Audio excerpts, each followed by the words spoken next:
Oh. Sippy sippy? Sippy sippy. I was choked on it. Don't do that. It's all over my desk. Filthy again. Obviously. I did clean it. I promise. It's fine. I'm just teasing. Yeah. Just teasing. But seriously, what is it? Filth. Just Alright. do your thing. Say the thing. Alright, I'll say the thing. Say the thing. I'll say the thing. Just say the thing. Alright, I'll say the thing. Are you gonna say the thing or what are you gonna? Oh, this is a show that we made for you, for your mom and your dad and your aunties too. So grab yourself a coffee, it's a crack pimp dawn, and strap yourself in for a heaps good morning.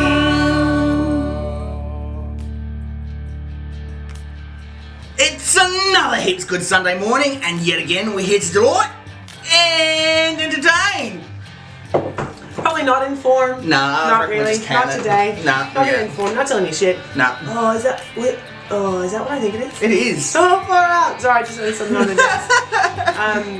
Yeah, no. Well, we'll inform them of crap. Yeah. Like nothing overly effective. We've decided to have a bit of a low-key day. We're not going into MK Ultra this week because because we can't handle it. we really just can't at the moment. We've just f me, man. You know what I'm saying? We have had a year, and it's like mid-February. Yeah. Great start to 2018, which I'm sure I've said in the last couple of episodes. I was telling my boss's boss, because, you know, we've got 50 of them, so we work for the government. Well, not we, but we. Me. Yeah. The royal we, me, work for the government, and we have, like, you know, every person has, like, 73 bosses in charge of their one job or whatever. There's more management than there is actual employees. But anyway, so I had to, like, basically for my job. Oh, P.S. Little ones, get out. Because I have no filter anymore. No, today. I'm sure I'll sleep and reset my filter, but lately, not so much. But because I've missed so much work because of all the stuff that's been going on, which we'll get into. Well, actually, not much, but we'll get into bits and pieces of it. I was just like, you know, touching base, being like, I'm not that guy. Like, I've worked there for years and years, but I was just like, the stuff that's been happening, you just couldn't possibly make up. Like, it is just so ludicrous, and the like constant pounding my ass is received, proverbial. It's just like, cut me, smite me, almighty smiter. Far out. It's been full on. But yeah, and after telling him, because I had to end up coming clean, well, not coming clean, but actually, because I don't bring my shit to work, like I'd leave because my job is so serious, I just can't mix it with your personal stuff. Yeah. So no one really knows. They know, like, socially acceptable top layer kind of stuff, but not like the full-on crap that's been happening. And so when I told him, like going all the way back to the wedding and everything, and he was like, like just like dumbfounded, like totally speechless. And so then when I tied all of that up with a nice big dead bloated dog bow, he was like, he was kind of like, okay. And I was like, I felt like saying, are you gonna cry? Because if you cry, then I'm gonna cry. Like, it was just so full on, and I was just like, you can't make it up. Like, you just. I've learned over a course of time, if Mercedes is feeling bad, you don't give her a hug. No, don't touch me, don't ask me how I'm going, don't do nothing. Just be like, anywho, cruising past your obvious issues. I'm doing fine. Because if I have to verbalize stuff, it gets messy. Oh, it's so messy. No one wants to. Ain't nobody got time for that. Ain't nobody got time for that. Ain't nobody got time for that. Hey, is that one of those things that's like trademarked? Like, are we going to get sued by the Sweet Georgia Brown people? I'm sure we'll be alright. Sue us for what? Nothing. You're getting nothing because we don't have it. They can take our studio lights and we'll be fucked. Yeah, because then we'd have to, like, you know, admit that we were like wrinkled old crones. Or actually just made of shadows, and the studio lights helps give us like presents. So anyway, mainly, sorry we weren't here last week. Yeah, it was pretty messy last week. Yeah, and in typical fashion, Tornado Mercedes had to drag in her nearest and dearest. And so, not only was our household f***ed up, but so is this household. Long story short, my best friend died. So, my sweet caramel boy and I'm sure at some point Ziggy will put up a photo or something. But my best friend Paul Anka, Paulie, Caramello, whatever you wanted to call him, Brown, he had lots of names. He had been kicking around for almost 11 years with me and was between 4 and 6 when we got him. And he would have been between 15 and 17 essentially by the end of things. He died. He'd been kicking around for quite some time. Yeah, and he wasn't doing a whole lot of kicking anymore. And he was a big boy, and so big. If you know anything about dogs, big dogs live less time than little dogs, I guess. Yeah. So yeah, he passed away, and it was expected in the kind of like grand scheme of things. Expected, like I expect me to die one day, and I thought I'd prep myself, and I didn't. And just so you know, if your dog dies of natural causes, it sounds peaceful. It can still be a bit messy. It can still be very messy and very traumatizing. And you definitely don't want them to do it on a 40-degree day. No. That shit smells. Yeah, they bloat fast. Yeah. So yeah, luckily we have Ziggy and Allie, because I don't think, if we didn't have you guys, it would have been a real big deal. Because we just couldn't cope. Like we couldn't cope. I tried. You saw me. I was like, all right, let's do this. We're just gonna wrap them up. I'm just gonna pop them down to the freezer, to the place where you take the dead dog. You know, the dead dog receivership joint, and then everything will be fine. It's gonna be fine. But yeah, it just couldn't happen. Thank God. And Ziggy had offered like several times. He was like, we can do this. I can do this. If you want me to do it, I'll do it. But I just didn't think it was fair to make you do that. But thank God Allie came up, because Ziggy and I were having a debrief in the hallway, because we were like, okay, we're going to reapproach this project. Because we kept having to like go out, and then we'd get traumatized by something, and then come back inside. And it was so weird. It was just weird. But then Allie was like, babe, we can do this. And I was like, I don't even think I made any noise. I don't even think I made words. I was just like, thank God, because I can't. I would have gone back and forth for another 5 hours. Yeah. And been like, okay, hold on, let's just go inside for a minute and figure out how we're going to do this. So that was the main thing that happened. And I lost my mind. Robin lost her mind. And then we had to schlep him all the way to the freezer and yes, all the windows down in the car. Oh God, and that wasn't enough. And it was a windy night as well, so like we think it would be fine. Yeah. And he was wrapped in lots of layers. He was like Tutankhamun. Like it was at least 3, I think maybe 4 layers. It was like 2 hospital blankets. Yeah. And then that his whoopee, that like you know, that polar fleece one. Was there a sheet? There was a sheet as well. Where did the sheet come from? Ooh. I got it out of the cupboard. Did you? You said just grab one. Oh, I know. Actually, I think Robin might even hand it to me. What colour was it? I remember it being like a rainbow striped coloured. I could be totally wrong. Oh, it doesn't matter anyways, because it was probably a queen size sheet. We have a king size bed now anyway. So, and then the army sleeping bag. Oh yes, the army sleeping bag. There was the army sleeping bag to buckle. So had we been pulled over that night, we probably definitely would have been in a bit of strife, because by the time Paul was wrapped, because we couldn't wrap him up like a sleeping dog too. That was an issue as well. Yeah. So he was kind of like Superman. You know, I did the mouth. So he was definitely the size and shape of a human by the time we were done. They were done wrapping him up. It was disturbing and hard, and I feel sorry for anybody who has to go through it, because I did not expect me to rock my world the way I didn't expect it to affect me as much as it did. Man, I was just a write-off for at least a week. I think. Wasn't that a week? Yeah, it was about a week. Yeah. It was a bad deal. So anyway, so that was kind of the end of all the bad stuff, I think. Oh. For me. Ziggy had some teeth pulled, or a tooth pulled, had some dental work. I've been to the dentist 6 times over the last 2 weeks. And let's say in the past 20 years. Mm-hmm. He's doing that because he knows what I'm going to ask. Other than that, like before you went to the dentist the first time out of the 27 times you've been in the last 2 days, of the past 20 years, how many times would you say you've been to the dentist, Ziggy? I have not been to the dentist since I was 14 years old. So, and over that period of time, since I was 14, I've probably brushed my teeth 100 times. You guys think I'm kidding. You think I'm kidding on when I say how crusty he is. He's I'm really crusty. Shane Dawson, you got nothing on me. Whoever he is. we've discussed this. Yeah, but that doesn't make him any more prevalent to me, does it? He's not the one in my house wrapping up a big dead dog.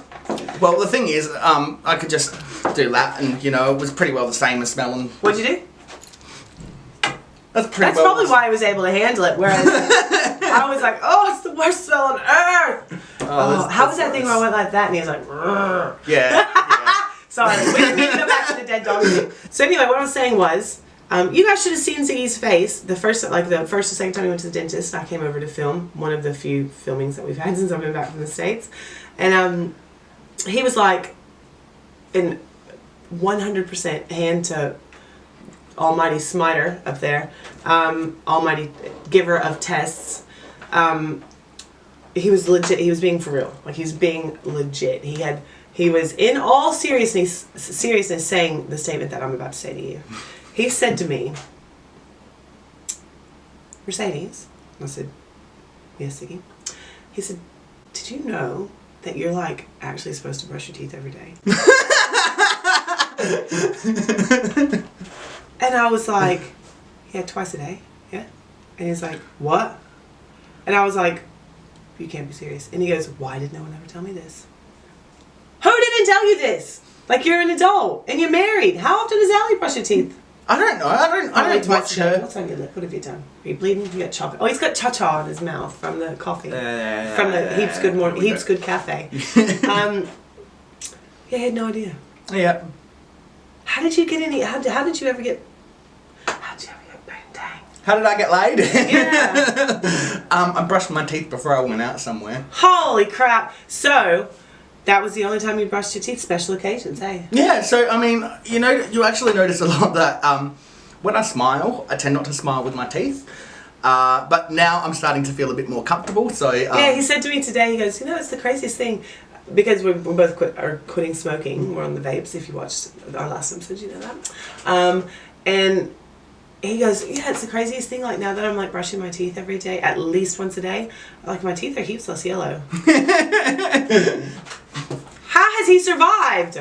Like, what? Like, in my head, until you got married, you just kind of like bounced around and ran into people. Like, you didn't function. You were just like, like, yeah, I have no idea how you functioned. No, I basically didn't. Life just happened to me. Well, I'm so proud of you for taking life by the horns and brushing your teeth.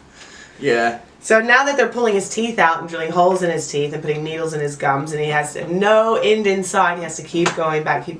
Now he's on like a waiting list to have this one thing done. It's like a 2-year waiting list. So yeah. Even in 2 years, he's still going to be reaping the repercussions of his lack of attention to his teeth. Now he's like this tooth advocate. Yeah. He's like, oh, brush your teeth. He's like, brush your teeth. You know how much sugar's in that? And I'm just like, oh, man. Well, the thing is, I'll put this on the camera so people can actually see it better. But this is my tooth. That was so gross. Alright, so I have like a tiny little hook left of tooth, and the rest is just cavity. And that initially happened from me chomping on a tongue bar. A tongue bar? Yeah, when I had my tongue pierced. Yeah. And why do you people with tongue piercings, why do you do that? Why do you chew on it? It's metal. Like, well, I'd do it when I was eating and it get in the way. You'd accidentally bite it. Yeah. Okay, yeah. And it just destroyed my tooth. So that I've always recommended that people don't get them. But it's so full of now more so decay and. It really is.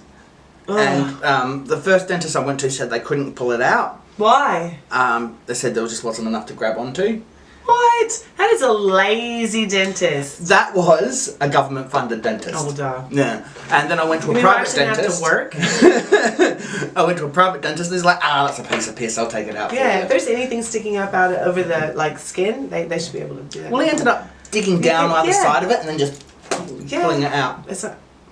Sorry, did I spit on you? Mm-hmm. And now that I know that your saliva is so rank. Well, it's not anymore.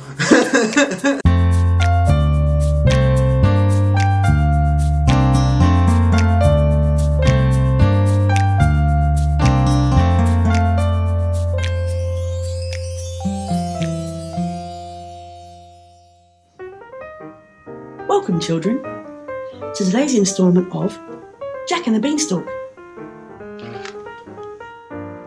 This book belongs to Bradley. One day, Jack's mother was crying like a punk bitch. She said, "We're too poor and I can't afford my crack cocaine. I need you to sell our cow." And he's like, "See you, bitch." As he's taking it to market, he comes across this weird-looking old man with ballet slippers on and a fake beard. The man says, "Look at these tiny turd nuggets in my hand. They came from my bum-bum."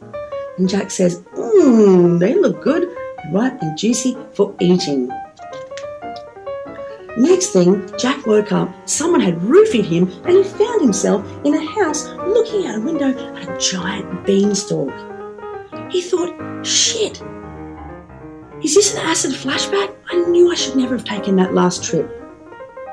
Next thing, he's in the clouds and this old crotchety woman with one really big boob says to him, "See that castle over there?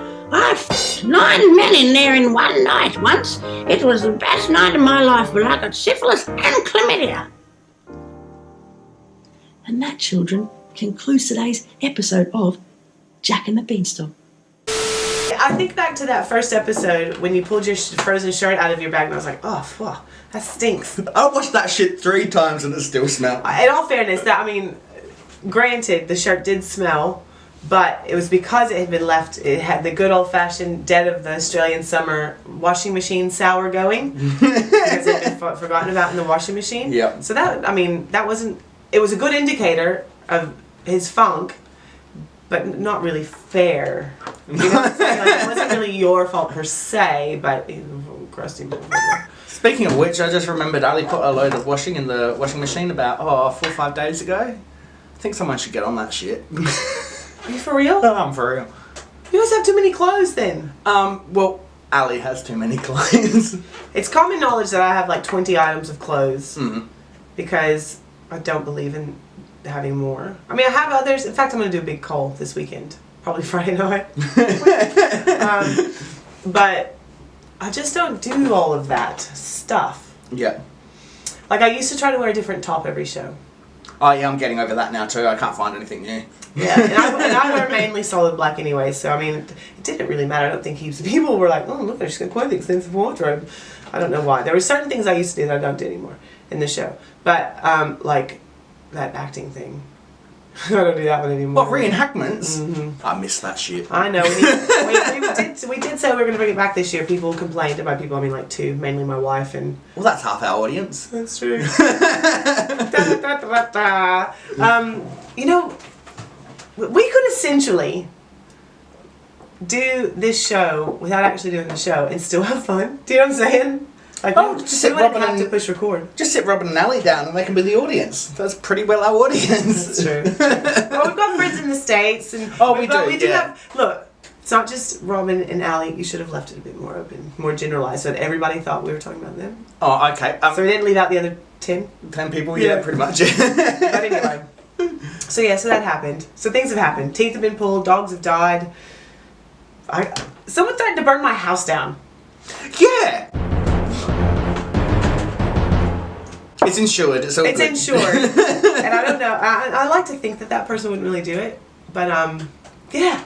So, who knows? There's that. Crazy. Oh! That thing. I got this. She's pulling out a sword. It's a katana. A katana. It's not a sword, it's a katana. I got... She's being very... secretive about it. In the joint. No, just kidding. I got an ukulele. Yeah. I got a ukulele. I've always really wanted to play one. A good friend of ours tried to teach me several years ago. In all fairness, I was hungover. And I have really giant hands. Ladies. Wink. But that was her joke. That was a... I'm kidding. I'm totally kidding. I'm happily married. But the friend of ours that was going to teach me to play the ukulele used to always make jokes about how giant my hands were. I was like, that's why you're so popular with the ladies? And it's a lesbian joke. Anyways, so I tried to play. She tried to teach me on one of hers, and legit, my hands were just too big. I couldn't. It couldn't function. Plus, I mean, well, I got stabbed years ago, and so it cut through all of these muscles and all of that stuff, and I had to have like reconstructive surgery and stuff done on it, and reattachment, and I had to do occupational therapy and stuff on that hand. So that hand doesn't work real great at the best of times. Unless you play in hand. Apparently, yeah, which for years and years and years, because I'm right-handed, I thought that you would do all the hard stuff with your right hand. Yep. Which makes sense. You'd think, when they call it a right-handed guitar. all the dexterous stuff. Yeah, wrong. You do it with your left hand, which is bizarre. But anyway, so I got this. We got it from a company called. Well, I'm gonna do a shameless plug. Ooh. I didn't mean to. Ooh, brace yourself, people. It's called. It's called Bondi Ukuleles. It's an Australian-owned company. They use a lot of traditional designs for ukuleles, and Australian-owned, Australian wood, all of that stuff. And they're a really good little bit of kit. And like I was telling you, with the ukulele, you can get, and they have other brands as well, so you don't have to get this brand. Yeah. But you get your like tab stamp, so you can write out your tabs. You can't see it very well. It is on my hand though. It's pretty cool. It is pretty cool. Something I wish I had when I started learning. Yeah, and you get your like ukulele strap, which they're weird. Around your neck. Yeah. Stupid. It's like a saxophone strap. It's odd. Yeah, but a short one. Yeah. And you just get all the kit that you need to be, to learn. And with the magic of the internet, so soon, maybe in the future, there's talk of there being a bit of something with the big Z's and the Cuddies, me and the other McGillicuddy, doing a little sing-song maybe in the future, because I've already learned a song on the ukulele. So she's, yeah. Actually, she's a superstar already. 2 chords, guys. It's 4 strings, 2 chords. It's not that hard. But so that's really been helping, and it's cool. Ukulele is just a bit of kit that you can like. And it weighs like $1. Like it weighs nothing. Yeah. And you can just throw it over your shoulder and go and look hip. You can be a hipster wanker if you want to be. I mean, don't get me wrong. I'm not like busking or anything like that, am I? I'm just playing ukulele at home. Don't sue me. But she will be. Soon enough she'll be out busking on the street with a vape in hand, being really, really cool. My tiny trilby.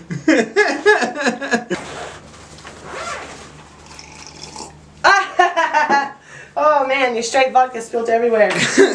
This cup has a very, very tiny mouth hole. It's not... And I've got a big nose. I've been really slack on my coffee cup thing, so I've had this one for the last 2 episodes. And it's empty again, and now I'm just doing this. And so yeah, next week I'll be back on our game. We might do MK Ultra. Yep, get back onto MK Ultra, that'll be some fun. We might have like, some like formatting done for our episodes. Yep. Stuff that we've been talking about doing for weeks, but just, then one thing after another, and it's just like, what better things to, well, not better things, but more important things to take care of. Hey, who do you bank through? At the moment, we're banking through savings and loans, but we're actually looking at changing banks at the moment. Mate, listen. You know I hate the man. Yep. Okay? I hate the man. Like, hate the man. But anyways, I've got to be honest. Good old Commonwealth Bank, they have saved our ass. Yep. They have been really, really, really delightful to deal with. When we've had any kind of things come up in the past, like, remember that time we bought tickets to go see My Favorite Murder in Melbourne? But we ended up really sick. We had that horrible flu. We couldn't go and get the tickets to our nephew or whatever. But remember we got charged through Ticket Tech, we got charged for the tickets, and then another company charged us to like Scandinavian. Do you remember that whole thing? Not that. Oh, last year we bought these tickets, and because we listened to this podcast, My Favorite Murder, and they were coming to Australia. No one ever comes to Australia from the States, so we're like, yeah, let's go. And they weren't like overly expensive. I mean, like really anything about paying to go see a podcast live with your eyes is kind of funny. Anyway, it's a weird dynamic, but. These 2 broads were coming to town, and so Robin and I bought tickets to go see it. And we were going to take our nephew, because he lives in Melbourne. Yeah. And we love him to pieces. I know that guy. I love him to pieces too. God, He's pretty Sammy's awesome. great. He's Sammy a cool guy. He's a very cool guy. And so we just, I don't know, in typical McGillicuddy's fashion, we just got on line, Googled, like My Favorite Murder Australian tour or something. Bought the tickets. Sorry. Shall I continue the story? Please do. No. I'm sorry. Bought the tickets, but we didn't buy it through Ticketek. We thought we had, but we bought it through some other ticket company. Like a third party type? I guess. I don't know. And then later that day, and they ended up being really expensive, and I was kind of like, oh, Jesus, that's a lot of processing fees. And by a little expensive, it was like $460, right?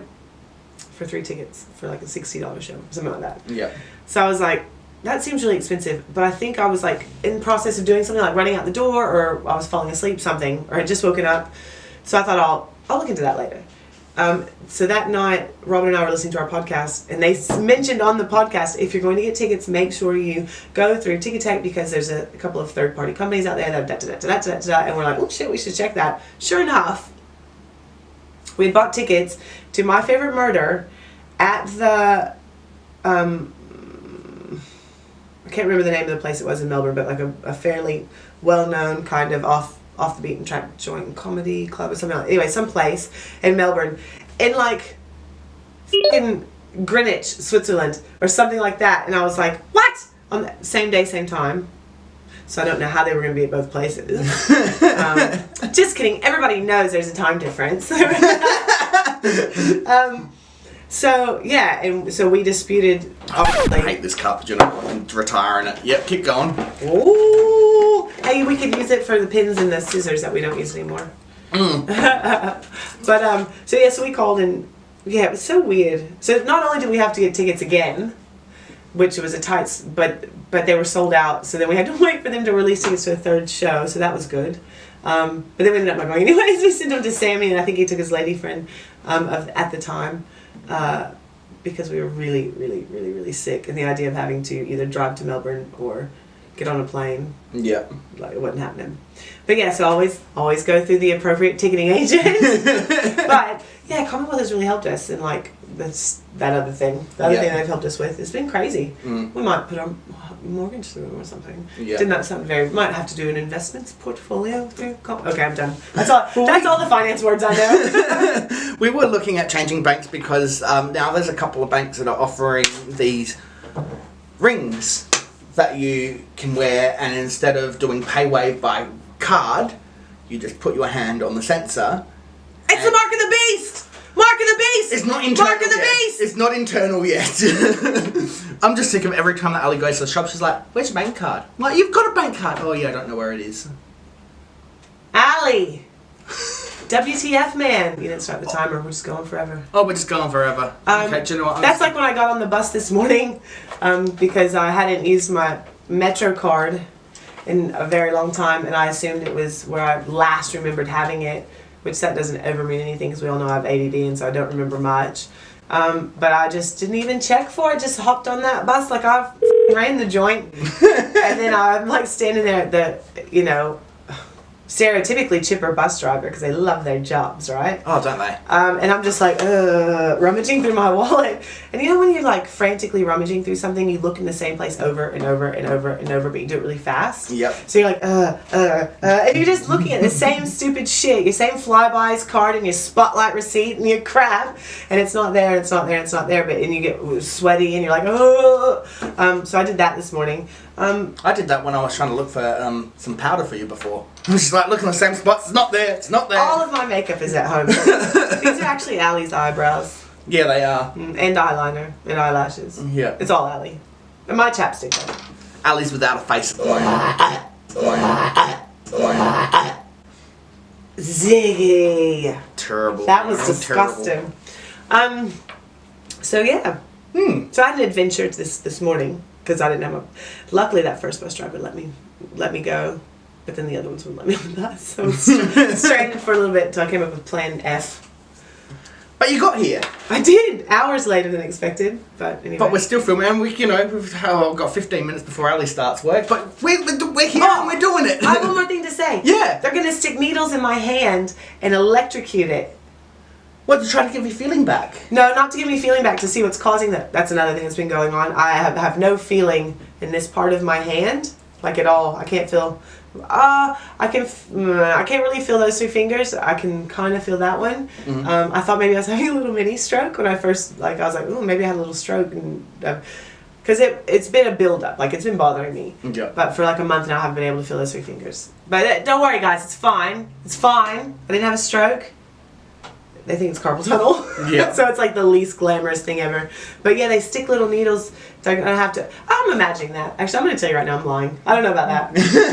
I asked the doctor if that's what they were doing, and he kind of laughed at me. So I think no. Yeah. But they are going to do a thing where they attach electrical current somewhere, somehow. Maybe they're going to put them in my bumhole. I don't know. They've told me nothing. But at the beginning of March, I have to go and have that done. So yeah. Short one today. Little shorty short. Well, I've got some games here and stuff we're going to play as well, but we've just... I got here late. It's my fault. It's my fault. Ah, it's all good. And here's pictures of Paul here.